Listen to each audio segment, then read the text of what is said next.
दोस्तों आज का ये चौथी क्लास है और लगातार इससे पहले हम 3 वीडियो आप लोग के लिए डाल चुके हैं एमएस ऑफिस से। आप पिछले वीडियो को जाकर नहीं देखे हैं तो जाकर देख सकते हैं, काफ़ी हेल्प मिलेगी एग्ज़ाम के लिए। और जो भी क्वेश्चन है प्रैक्टिकल क्वेश्चन करवाए हैं उसमें एमएस ऑफिस से, मेन्यू से जिस तरह से क्वेश्चन पूछे जाते हैं काफ़ी हेल्प मिलेगी। और 2 क्लास चलेगा एमएस ऑफिस से। एमएस ऑफिस से जितने भी क्वेश्चन आते हैं सभी क्वेश्चन जो है हम अटेम्प्ट करवा चुके हैं, इससे आगे क्वेश्चन नहीं है बनने वाले हैं। तो इसलिए 3 जो वीडियो है पिछले वाले आप जो जाकर देख सकते हैं। 3 वीडियो से काफ़ी हेल्प मिलेगी। चलिए आज ये चौथी क्लास है, तो आप आंसर ज़रूर कीजिएगा अगर आपको आंसर मालूम है, और कोई क्वेश्चन है तो आप कमेंट करके पूछ सकते हैं, ठीक है। बाकी टाइपिंग से रिलेटेड जो भी जानकारी है हम सभी जानकारी पिछले वीडियो में जाकर दे चुके हैं।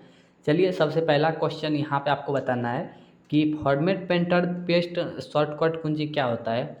फॉर्मेट पेंटर का शॉर्टकट कुंजी होता है तो कंट्रोल शिफ्ट और सी होता है, ठीक है। ये आप लोग जानते होंगे। फॉर्मेट पेंटर का शॉर्टकट कुंजी कंट्रोल शिफ्ट और सी होता है। जो फॉर्मेट आप लगाए वो कॉपी हो जाता है, ठीक है, और दूसरे जगह आप उस पर पेस्ट करते हैं, डबल क्लिक करते हैं फॉर्मेट पेंटर पर और दूसरे जगह जब भी फॉर्मेट लगाते हैं तो सेम फॉर्मेटिंग दूसरे जगह लग जाती है। तो ठीक है, तो ये कीबोर्ड आप लोग किस तरह से करेंगे, ये कीबोर्ड से आप लोग किस तरह से करेंगे ये आपको बतानी है।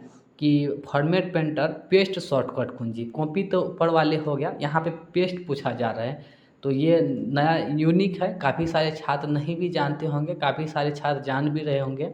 तो इसका सही आंसर बी हो जाएंगे। फॉर्मेट पेंटर का जो पेस्ट शॉर्टकट कुंजी होता है कंट्रोल शिफ्ट और भी होता है, ठीक है।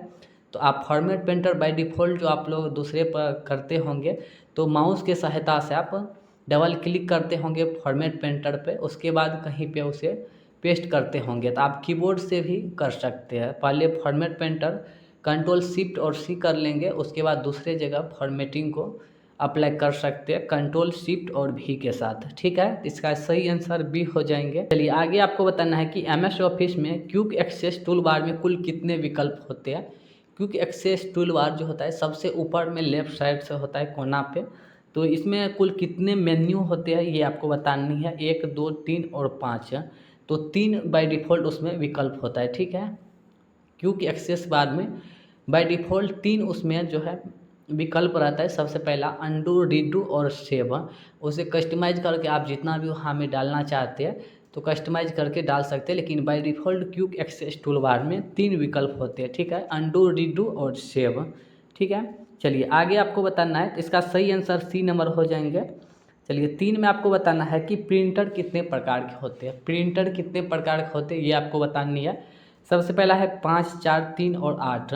तो इसका सही आंसर सी नंबर हो जाएंगे। प्रिंटर 2 प्रकार के होते हैं, इम्पैक्ट प्रिंटर और नॉन इम्पैक्ट प्रिंटर, ठीक है। और इन्हीं दोनों के बीच में जो है काफ़ी सारे प्रिंटर आते हैं, laser printer, daisy wheel, non impact printer, जितने भी प्रकार के प्रिंटर आते हैं तो इन्हीं सब के अंदर आते हैं। लेकिन प्रिंटर 2 प्रकार के होते हैं, नॉन इम्पैक्ट प्रिंटर और इम्पैक्ट प्रिंटर। तो इसके रिगार्डिंग विस्तार से बहुत जल्द आप लोग को क्लास मिल जाएंगे। चलिए उसके बाद 4 में आपको बताना है कि एमएस ऑफिस में ग्रामर एरर होने पर कैसा प्रतीत होता है। तो ग्रामर एरर होंगे तो ग्रीन लाइन होंगे नीचे में, ठीक है। ये आप लोग ध्यान में रख लेंगे। यहाँ पे आंसर में ही क्वेश्चन छुपा हुआ है कि एमएस ऑफिस में ग्रामर एरर होने पे कैसा प्रतीत होता है। तो ग्रीन लाइन से जो है ग्रामर एरर होता है, ठीक है। ग्रामर में जब एरर आएंगे तो ग्रीन लाइन नीचे आपका प्रदर्शित होंगे, तो ये आप ध्यान में रख लेंगे। उसके बाद 5 में आपको बताना है कि एमएस ऑफिस में टेबल ड्रॉप में डिफ़ॉल्ट रॉ और कॉलम कितना इंसर्ट कर सकते हैं। एमएस वर्ड में इंसर्ट मेन्यू में देखेंगे टेबल एक ग्रुप होता है, टेबल के अंदर आप लोग रॉ और कॉलम इंसर्ट करते हैं। टेबल जो इंसर्ट करते हैं बाय डिफ़ॉल्ट तो वो कितने बाय कितना का बनता है ये आपको बतानी है। 8 बाय 20 का, 20 बाय 8 का और 10 बाय 8 का। तो इसका सही आंसर सी नंबर हो जाएंगे। 10 बाय 8 का 10 कॉलम और 8 रॉ बनता है बाय डिफ़ॉल्ट आप जो इंसर्ट करते हैं, ठीक है। तो इसका सही आंसर सी नंबर हो जाएंगे। उसके बाद 6 में आपको बताना है कि एमएस ऑफिस में पेज के अंत में जाने का शॉर्टकट कुंजी क्या है। मान लीजिए ये पेज है, एमएस ऑफिस में ये पेज है, 2 4 5 6 पेज है, काफ़ी सारे पेज है और लास्ट में जाना है सबसे नीचे वाले पेज पे। तो ये कौन सा शॉर्टकट कुंजी करेंगे तो चले जाएंगे, ये आपको बतानी है। तो कंट्रोल इंट करेंगे तो लास्ट में चले जाएंगे, ठीक है। यहाँ पे अंत में पूछा जा रहा है तो कंट्रोल इंट करेंगे तो लास्ट में चले जा सकते हैं, ठीक है। और कंट्रोल होम करेंगे तो सबसे पहला वाले पेज पे आ जाएंगे, ठीक है। तो इसका सही आंसर डी नंबर हो जाएंगे। उसके बाद 7 में आपको बताना है कि MS ऑफिस में पैराग्राफ के अंत में जाने का शॉर्टकट कुंजी क्या है। मान लीजिए कि MS ऑफिस में आप एक पेज लिए हैं और उसमें Ram is a good boy लिख दिए हैं और आपका कर्सर है यहाँ पे राम से जो है आर से जो है पहले आपका माउस का कर्सर है और यहाँ पे पूछा जा रहा है कि MS ऑफिस में पैराग्राफ के अंत में, ठीक है, तो समझ लीजिए कि राम इज गुड बॉय है तो लास्ट हो गया बॉय हो गया और आपका माउस कर्सर जो है राम से पहले है यहाँ पे, ठीक है। तो पैराग्राफ के लास्ट में जाना है बॉय के पास, तो कौन सा शॉर्टकट कुंजी से जाएंगे ये आपको बतानी है। होम की, इंड की, उसके बाद आगे ऑप्शन देख लेंगे यहाँ पे कंट्रोल इंड की और अल्ट होम। तो इसका सही आंसर जो हो जाएगा इंड हो जाएंगे, ठीक है। जब पेज की बात आएंगे पेज के अंत में जाने के लिए तो वहाँ कंट्रोल के साथ इंड की दबानी पड़ती है। जब पैराग्राफ के अंत में जाना होता है तो होम दबानी होती है, ठीक है। और पैराग्राफ के होम में आनी होती है तो होम कुंजी दबाते हैं, ये आप ध्यान में रखेंगे, ठीक है। दोनों में जो है थोड़ा बहुत डिफरेंट है तो आप देख के क्वेश्चन मारेंगे, ठीक है। तो ये आपको हमको कन्फ्यूजन दूर कर दिया है, पेज और लाइन में जो है अंतर हो जाता है, ठीक है।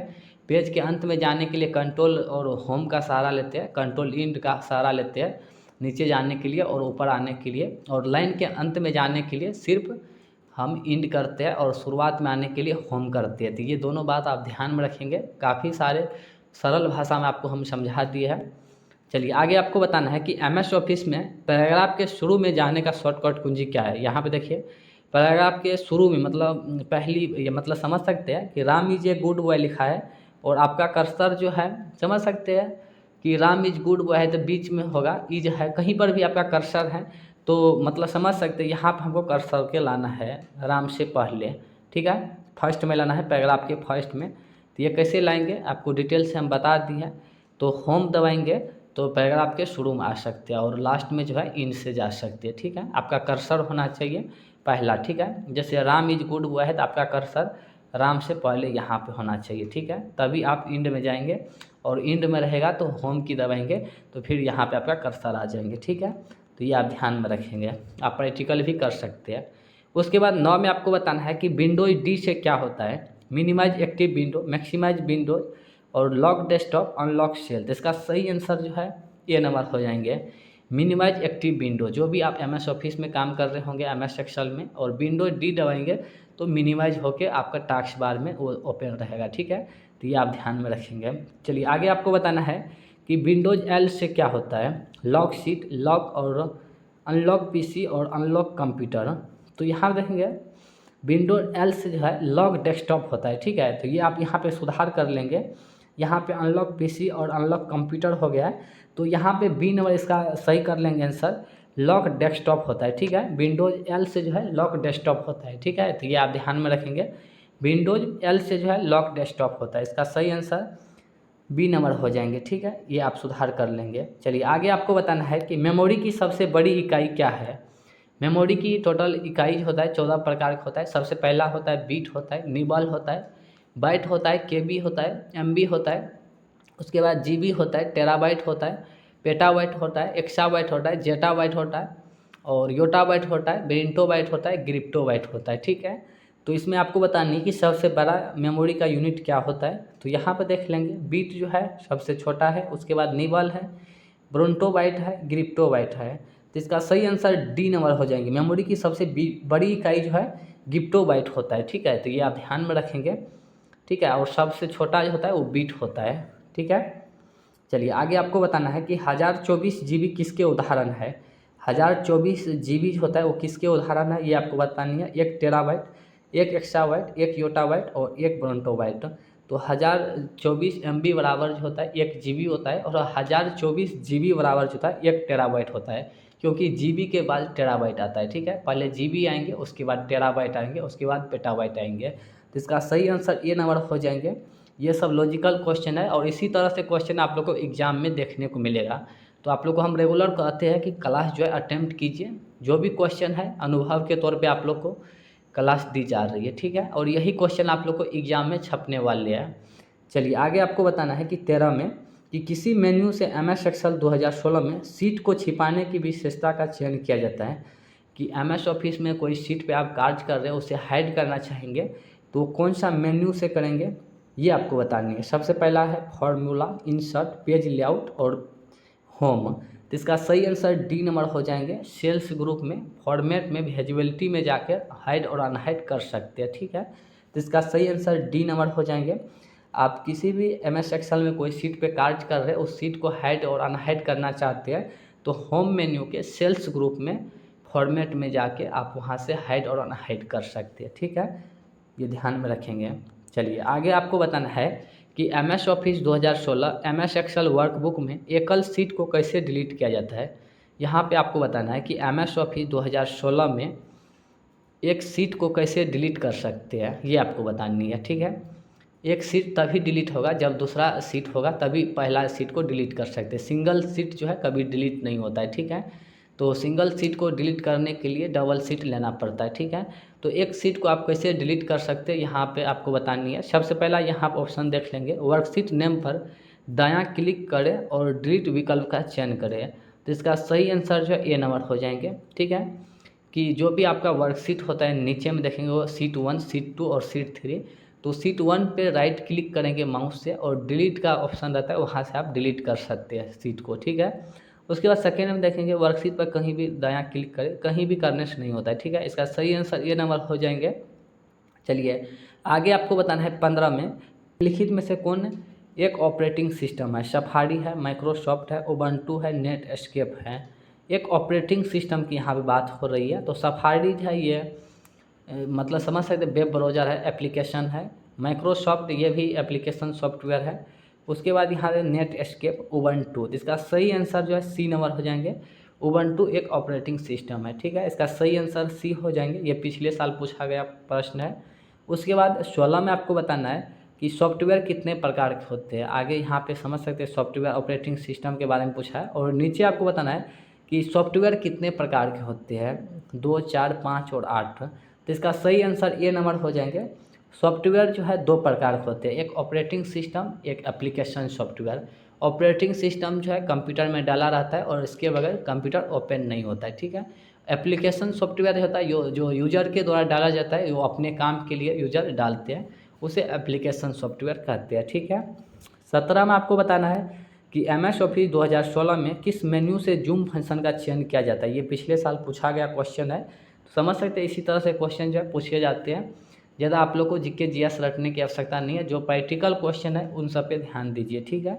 और जो प्रैक्टिकल है वो इसी चैनल के माध्यम से आपको देखने को मिलेगा। तो यहाँ पे आपको बताना है कि MS एक्सेल 2016 में किस मेन्यू से जूम फंक्शन का चयन किया जाता है, ठीक है।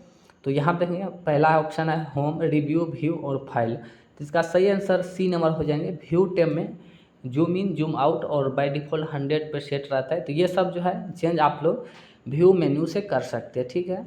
उसके बाद 18 में आपको बताना है कि MS एक्सेल 2016 में किस मेन्यू से शेयर वर्कबुक का फंक्शन का चयन किया जा सकता है। शेयर वर्कबुक जो होता है आप देखे होंगे MS ऑफिस, MS एक्सेल में, ठीक है। MS ऑफिस के एक्सेल में देखे होंगे, ठीक है। MS वर्ड में प्रोटेक्ट होता है, MS एक्सेल में शेयर वर्कबुक होता है, ठीक है।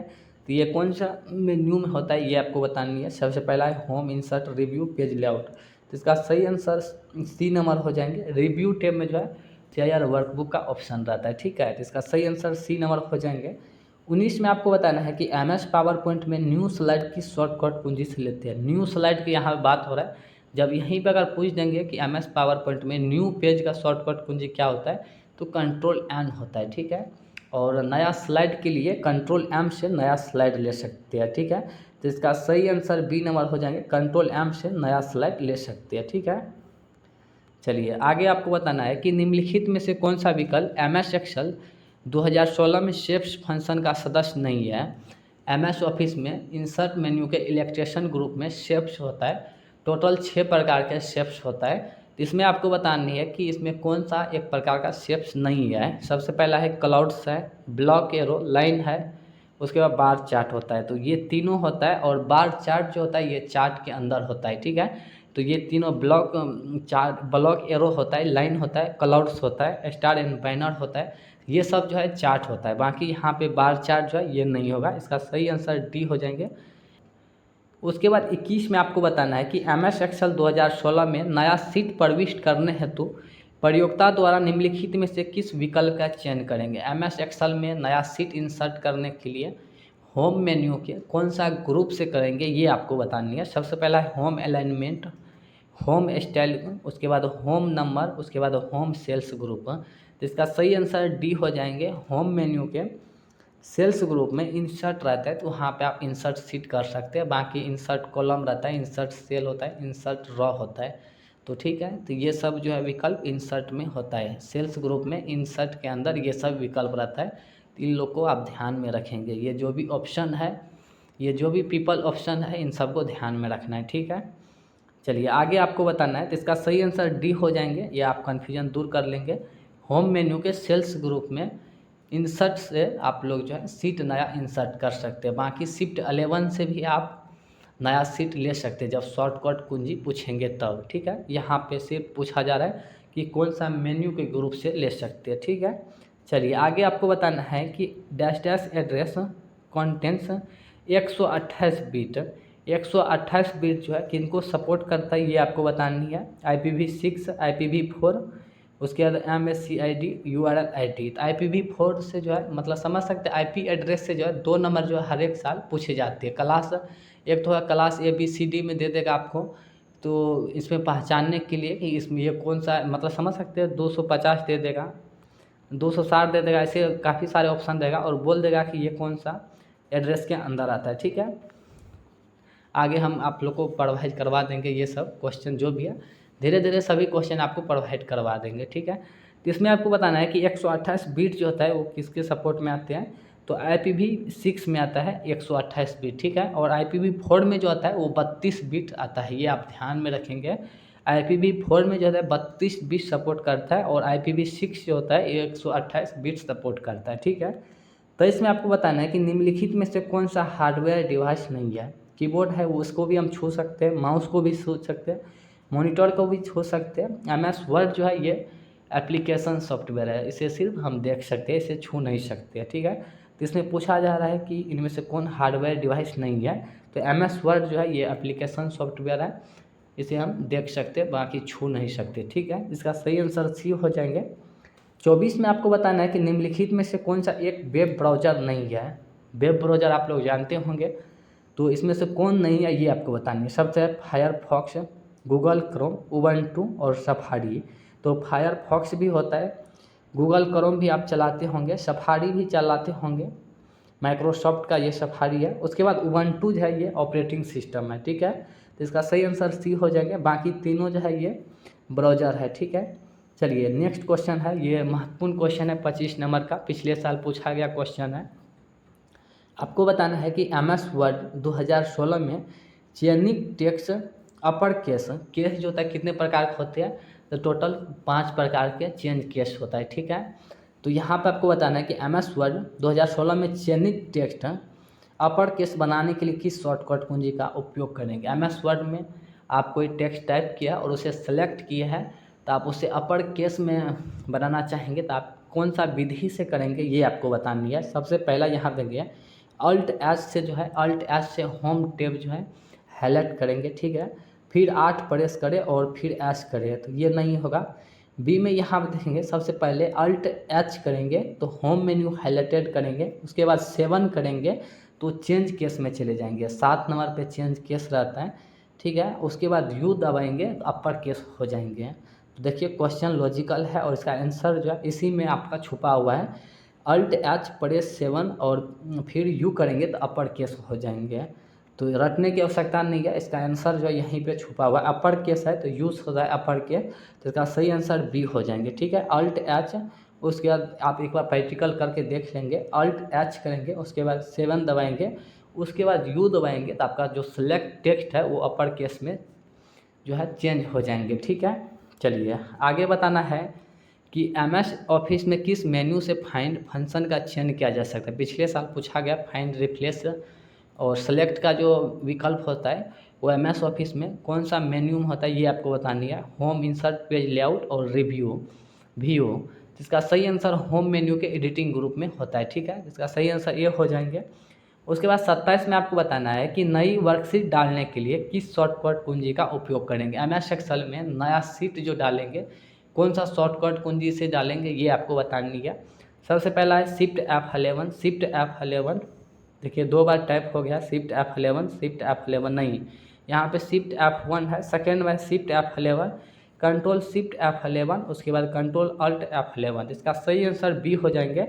शिफ्ट F11 से जो है एक नया वर्कशीट आप इंसर्ट कर सकते हैं, बाकी कंट्रोल F11 से भी इंसर्ट होता है। तो ऑप्शन में दोनों रहेगा तो आप दोनों मारेंगे। अगर बाय डिफ़ॉल्ट ऑप्शन में शिफ्ट F11 रहेगा तो आप सिर्फ शिफ्ट F11 करेंगे, ठीक है। तो इसका सही आंसर बी हो जाएंगे। चलिए आगे आपको बताना है 28 में, निम्नलिखित में से कौन सा विकल्प MS एक्सेल 2016 होम मेन्यू में स्टाइल्स ग्रुप की विशेषता में नहीं आते हैं। होम मेन्यू में स्टाइल्स एक ग्रुप होता है, उसके अंदर कौन कौन सा विकल्प होता है ये आपको बतानी है।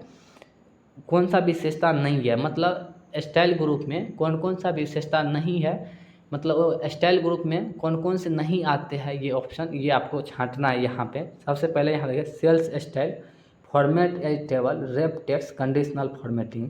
तो कंडीशनल फॉर्मेटिंग भी आते हैं, फॉर्मेट एज टेबल भी आता है, सेल्स स्टाइल भी आते हैं, और बाकी रेप टेक्स्ट जो है ये अलाइनमेंट में होता है, ठीक है।